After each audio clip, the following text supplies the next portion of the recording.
Chapter 4. Elisha multiplies the widow's oil.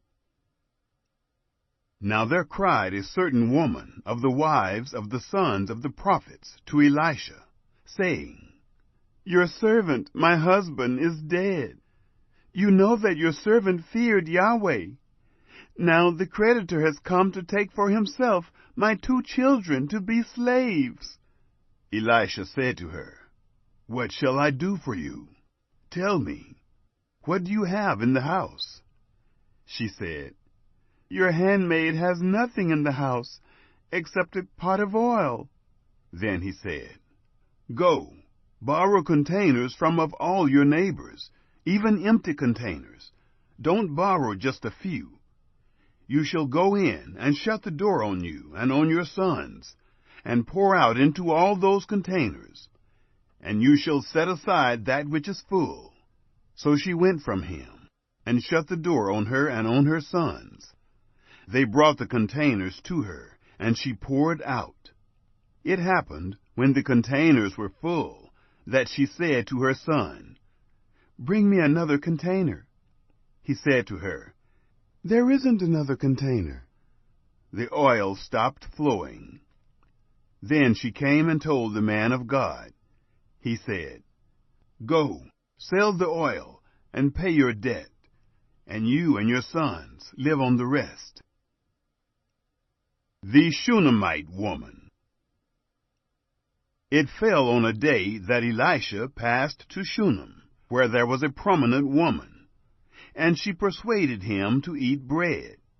So it was, that as often as he passed by, he turned in there to eat bread. She said to her husband, See now, I perceive that this is a holy man of God, that passes by us continually. Please let us make a little room on the wall. Let us set for him there a bed, a table, a chair, and a lampstand. It shall be, when he comes to us, that he shall turn in there. One day he came there, and he turned into the room, and lay there. He said to Gehazi, his servant, Call this Shunammite.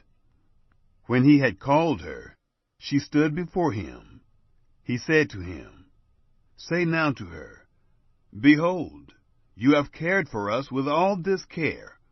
What is to be done for you? Would you like to be spoken for to the king, or to the captain of the army? She answered, I dwell among my own people. He said, What then is to be done for her? Gehazi answered, Most certainly she has no son, and her husband is old.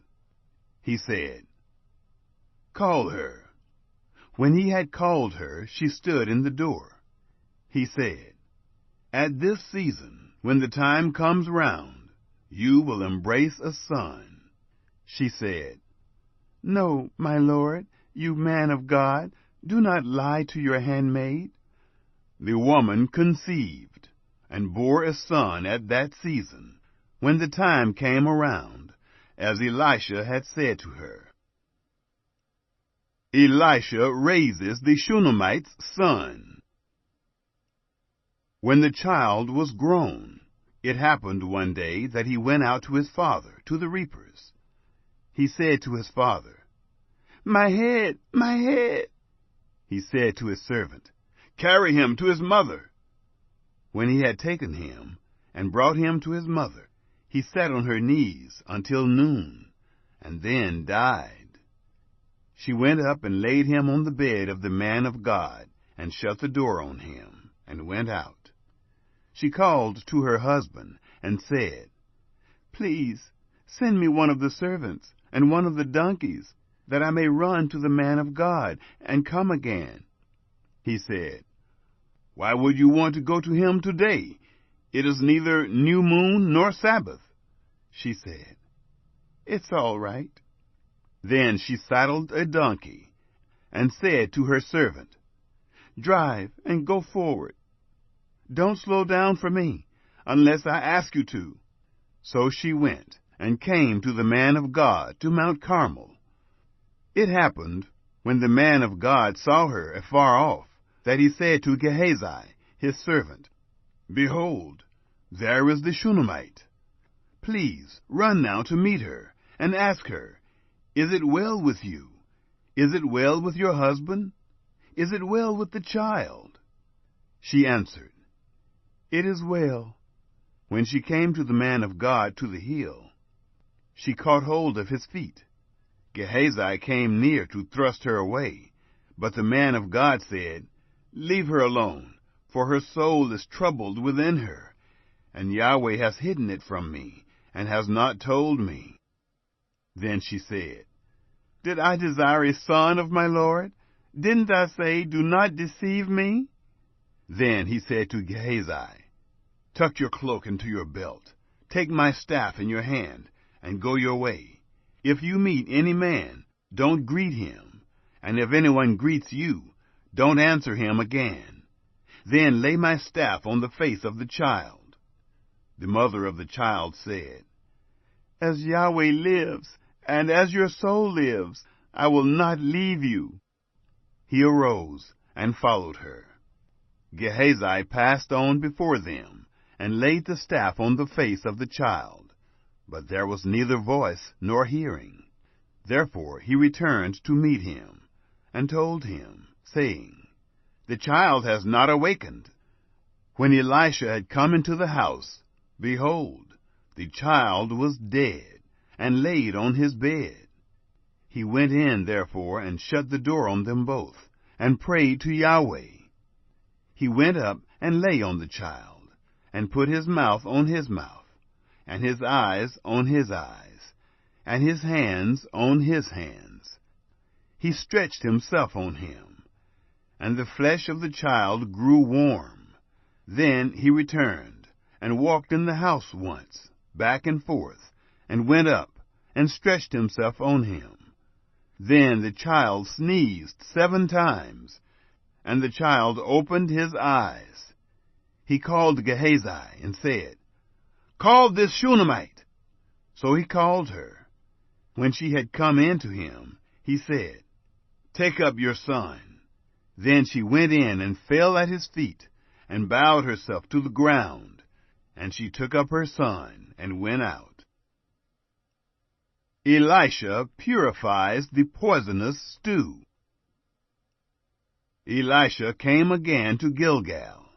There was a famine in the land, and the sons of the prophets were sitting before him. And he said to his servant, 'Set on the great pot, and boil stew for the sons of the prophets.' One went out into the field to gather herbs, and found a wild vine, and gathered of it wild gourds his lapful, and came and shred them into the pot of stew, for they didn't recognize them. So they poured out for the men to eat. It happened, as they were eating of the stew, that they cried out and said, 'Man of God, there is death in the pot.' They could not eat of it. But he said, 'Then bring meal.' He cast it into the pot, and he said, 'Pour out for the people, that they may eat.' There was no harm in the pot. Feeding 100 men. A man from Baal-Shalisha came, and brought the man of God bread of the first fruits, 20 loaves of barley, and fresh ears of grain in his sack. He said, 'Give it to the people, that they may eat.' His servant said, 'What? Should I set this before 100 men? But he said, 'Give the people, that they may eat. For thus says Yahweh, they will eat, and will have some left over.' So he set it before them, and they ate, and left some of it, according to the word of Yahweh.